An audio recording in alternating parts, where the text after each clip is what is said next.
cái sao mình thấy bong khai đây này pa nắng cứ cái ban sờ lạnh dương bật bật Yes កន្លែងហ្នឹងគឺខ្ញុំយល់ស្របបំផុតអូខេខ្ញុំសូមកាត់ពីវីដេអូរបស់គាត់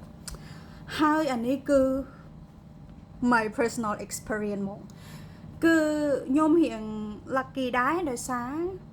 yes ខ្ញុំធ្លាប់និយាយ like Pakistan India អី Bangladesh អីជាដើមអញ្ចឹងគឺភាគច្រើនខ្ញុំហេតុអីក៏ខ្ញុំនិយាយថាខ្ញុំសំណាងផងថាខ្ញុំជួបមនុស្សដែលគេ open mind គេប្រាប់ថាគេចូលចិត្តគេលក្ខណៈគេចូលចិត្តគេ interested មកលើយើងក៏ប៉ុន្តែគេក៏ប្រាប់ដែរថាអនាគតគឺគេនឹងទៅការប្រពន្ធនោះភាគច្រើនគឺប្រពៃណីគេគឺគេហៅថាបែបគេមានគូសកលមានអីត្រឹមត្រូវរួចជាស្រេចទេនៅតែរងចាំថ្ងៃការអីចឹងហើយគេក៏លក្ខណៈដូចថាម្នាក់ប្រុសហ្នឹងគឺគាត់និយាយមួយខ្ញុំឡើងមួយខែជាងលក្ខណៈតាមទូរស័ព្ទចឹងណាហើយពេលហ្នឹងយើងអត់ទាន់មានណាគេដែរយើងគាត់ទៅនិយាយយើងអាចនឹងមាន mindset មួយគិតថាគេនឹង change his mind អីចឹងទៅក៏ប៉ុន្តែវាអាចទៅរួចទេព្រោះអីខ្ញុំនិយាយ yes អានេះសម្រាប់ខ្ញុំ like India ហើយនឹងអីគេទេ yes Pakistan Bangladesh អីហ្នឹងគឺនឹងឯងតែគ្រាន់ថាគេ open mind ជាមួយយើងដែលគេប្រាប់យើងត្រង់ហើយម្នាក់ហ្នឹងគឺព្យាយាមនិយាយជាមួយយើងមួយខែទៀតក៏ប៉ុន្តែខ្ញុំអត់ចេញទៅជួបទេខ្ញុំដឹងថា result ចេញមកវាអត់ដូចអ្វីដែលយើងគិតហើយយើងគ្រាន់តែចង់បានគេហៅថាដៃគូជីវិតណាពួកអីសម្រាប់ខ្ញុំបើខ្ញុំស្រឡាញ់គឺចង់ទៅជាអនាគតឬក៏ចង់ជាអីមួយដែលត្រឹមត្រូវយើងអត់ចង់បែបឆិនឆៃទេនឹងឯងអានេះគឺសម្រាប់ខ្ញុំតែសួរថាអ្នកទាំងប្រហែលប្រទេសដែលគាត់បាននិយាយមុននឹងមានអ្នកល្អ yes គឺមានតែគ្រាន់ថាវាមិនមែនសម្រាប់ពួកខ្ញុំឬសម្រាប់នារីផ្សេងទៀតតែអាចសំណាងជាមួយនារីផ្សេងទៀតដែលគាត់អាចរៀបការបានអញ្ចឹងអាហ្នឹងក៏យើងត្រូវ respect កន្លែងនឹងរបស់គាត់ដូចគ្នាក៏ប៉ុន្តែភាគច្រើនគឺបែបហ្នឹង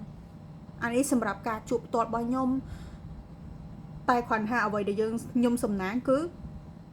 គេ open mind ហើយយើងនិយាយគ្នាយូរយើងចាប់អារម្មណ៍គ្នាទៅវិញទៅមកបន្ទាប់មកគេក៏ប្រាប់យើងថាខ្ញុំពេញចិត្តខ្ញុំស្រឡាញ់មែនតែយើងអាចជាសង្សារឬក៏យើងអាចជាគូអនាគតអីចឹងណាព្រោះអីដោយសារអីហើយវាជាការពិតបន្ទាប់ពីនិយាយបានដូចថាអូខេខ្ញុំឥឡូវខ្ញុំមានហើយអញ្ចឹងលក្ខណៈដូច Facebook អីយើងនៅមានមើលគ្នាឃើញតែយើងអត់ដែរឆាតអត់ដែរតាក់ទងគ្នាអញ្ចឹងណារយៈពេលក្រោយមកគឺគេការប្រពន្ធ yes អញ្ចឹងបន្ថែមសម្រាប់ការតាក់ទងជនជាតិនេះគឺយើងអូខេយើងឲ្យតម្លៃគេយើងឲ្យតម្លៃខ្លួនឯងយើងត្រូវតែ make sure ថាជាគូអនាគតឬក៏ជាអីមួយដែលយើងគិតថាជា relationship មួយដែលយើងគិតថាវាថិតថេរអីចឹងណាអានឹងស្រេចតែ mindset អ្នកទាំងអស់គ្នា yes ហើយព្យាយាមជីកឬជីកគោលរឿងប្រពន្ធរឿងកូនដោយសារអីជនជាតិហ្នឹងអ្នកខ្លះក៏គាត់ល្អគាត់ប្រាប់យើងត្រង់អ្នកខ្លះទៀតគឺគាត់លាក់ខ្ញុំធ្លាប់ជួបពេលហ្នឹងខ្ញុំហោះទៅសង្សារខ្ញុំនៅស្រីលង្កាអញ្ចឹងពេលហ្នឹងខ្ញុំនឹងអង្គុយនៅពលានយន្តហោះម្នាក់ប្រុសហ្នឹងអាយុប្រហែលជា40ជាង50តែលក្ខណៈដូចថាការតែងខ្លួនរបស់គេវា like high ដែរអញ្ចឹងណាហើយអញ្ចឹងគេមកសួរហើយពេលហ្នឹងខ្ញុំរៀងល្ងងដែរគេសួរថា can you stay home with another woman Sri Lanka I said what and after ហើយបន្ទាប់មកម្នាក់ហ្នឹងក៏ដើរចេញហើយដល់ពេលបន្ទាប់មកខ្ញុំឡើងយន្តហោះទៅ yes គេអង្គុយ business class យើងអង្គុយ economy អញ្ចឹងណាយើងក៏ដើរ pass គេអញ្ចឹងទៅហើយដល់ពេលខ្ញុំអង្គុយគិតចុះគាត់ឡើងit's mean like អ្នកឯងទៅជាប្រពន្ធចង់ខ្ញុំបានអត់អ្នកឯងទៅនៅស្រីលង្កាអ្នកឯងជាប្រពន្ធខ្ញុំតែមាននារីម្នាក់ទៀតនៅក្នុងហ្នឹងគឺបានន័យថាម្នាក់នោះគឺជាប្រពន្ធដើមខ្ញុំគឺជាប្រពន្ធចុង yes តែគ្រាន់តែគេមកលក្ខណៈដូចអានេះសម្រាប់ខ្ញុំអត់សូវប្រកាន់ទេដោយសារគេមកនិយាយត្រង់ទៅត្រង់មកអីចឹងហើយណាមួយខ្ញុំអត់សូវយល់នៅចំណុចហ្នឹងដែរអញ្ចឹងខ្ញុំក៏អត់មាននិយាយអីច្រើនដែរហើយគេក៏មកត្រង់ទៅត្រង់មកមិនលក្ខណៈអញ្ចេះមួយចុះពីរអីចឹងណាហើយខ្ញុំអត់បាយឆ្វេងណាព្រោះខ្ញុំមានមនុស្សដែលខ្ញុំស្រឡាញ់មនុស្សដែលគេចូលមកស្រឡាញ់នឹងទទួលស្គាល់យើងជាយើងផ្ដល់ឲ្យយើងជាយើងមិនងាយរកបានទេក៏ប៉ុន្តែមនុស្សប្រុសស្អាតសង្ហាស្រីអីក៏ដោយ